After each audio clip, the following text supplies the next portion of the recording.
we doing, everybody? Got the opportunity to get through the tape on Michigan State. As I said on Saturday, guys played hard, not very well on offense. That obviously was an issue. We really struggled to execute, in the run in the pass game in a lot of different ways. But, things that we'll work on. I was really proud of the defensive effort.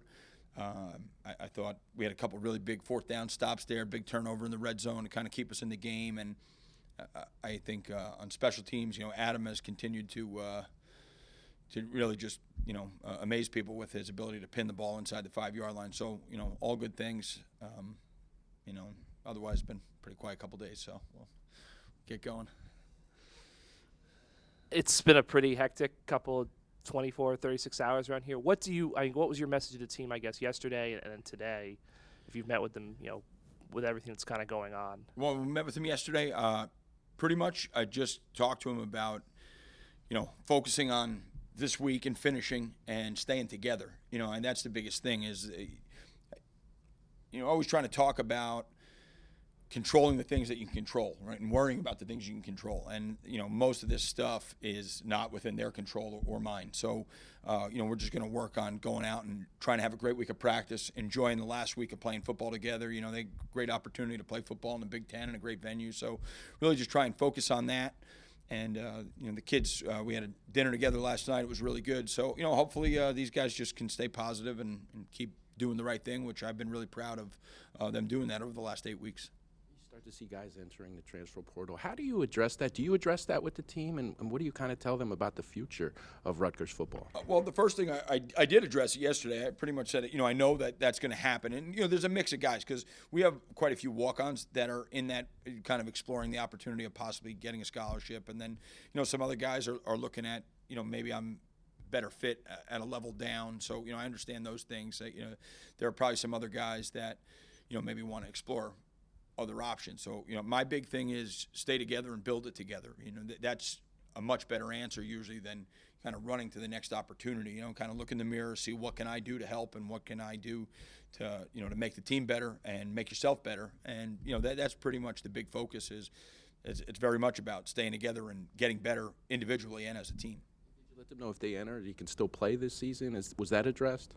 Yeah, basically it really depended on the kid and where his take was. So if they're still practicing and doing things the right way, then yeah, we've played most of those guys that weren't in the redshirt situation. So we're certainly not going to hold it against them.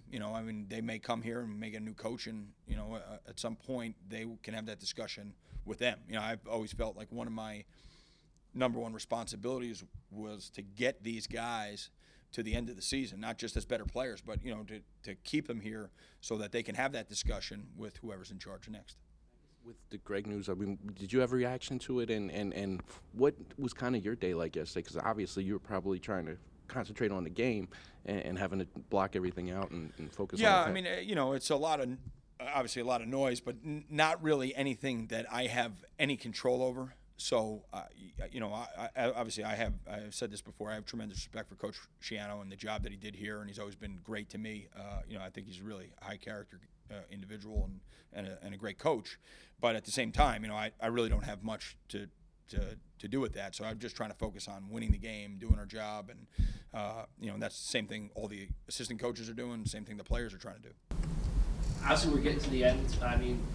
Yesterday, have you had any conversations with Pat or anyone about interviewing for the job after the season ends? No, I have not. I know it's kind of tough. Do you want to stay here at Rutgers, whether it's as head coach or another role?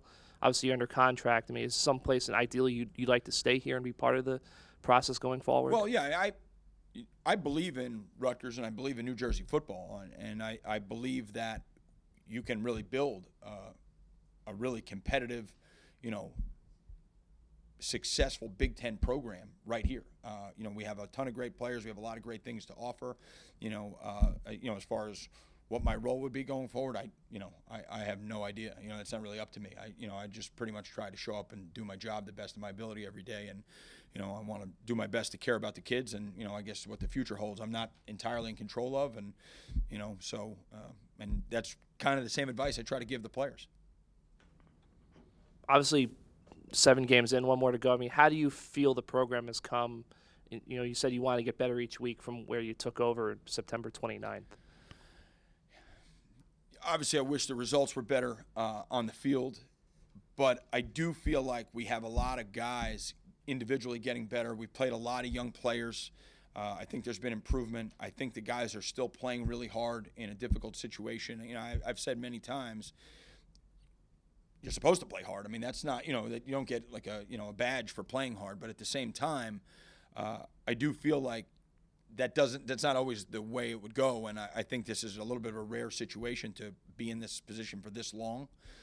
So I'm really proud of the way our kids have worked together and stayed together. And, I do think that in a lot of ways we've gotten better, especially we've had to play a lot of players that probably weren't ready to play. They've gotten experience, and, whoever comes in here to coach these guys will at least have a lot of young players that have played a lot of football at this level. How much do you think you've been able to grow as a coach this year, taking on so much responsibility? Probably a lot. I probably have just – learning to manage things, at this level, and probably things that I would have never anticipated on the day they put me in this spot. I would have never anticipated some of the things that came up. I try to be pretty open-minded, so I try to look at it from all angles, but definitely things came up that I was not entirely prepared for. And, thankfully we got a great staff of coaches that helped get through all those things. And, so I definitely think I've learned a lot. Adam Korsak's on the finalists, one of the semifinalists for the Ray Guy Award. Can you just talk about the job he's done and what you've seen out of him? It's amazing. How consistent he is and how accurate is unreal. And he's unflappable.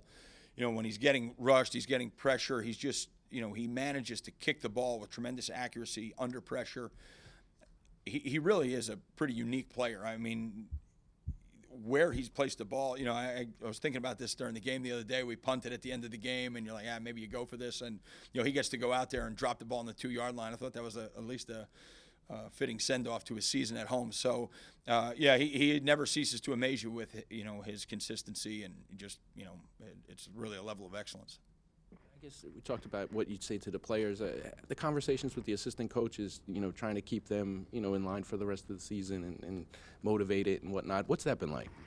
Well, they're pros, so they've done a great job. They really haven't needed a whole lot from me. They've gone out and, they care about the kids. They love the kids, so they want to do what's right by them, and they want to prepare them the best they can, and they love to coach football, and they love to compete. So, we get to do that every week. The best part of the week is when you get out to practice and when you get out and play the game. So I think the energy on our team and in our locker room has been really positive. The energy in the coach's office has been really positive despite tough circumstances. So from that standpoint, I mean, they're really a special group of guys to be in this spot for this long and to handle it the way they have. I've been pretty impressed. With Penn State, going up there, what do you see out of them? What challenges? And They're a pretty talented team now. I mean, the D-line is special. They've got, the linebackers. The whole defense is phenomenal.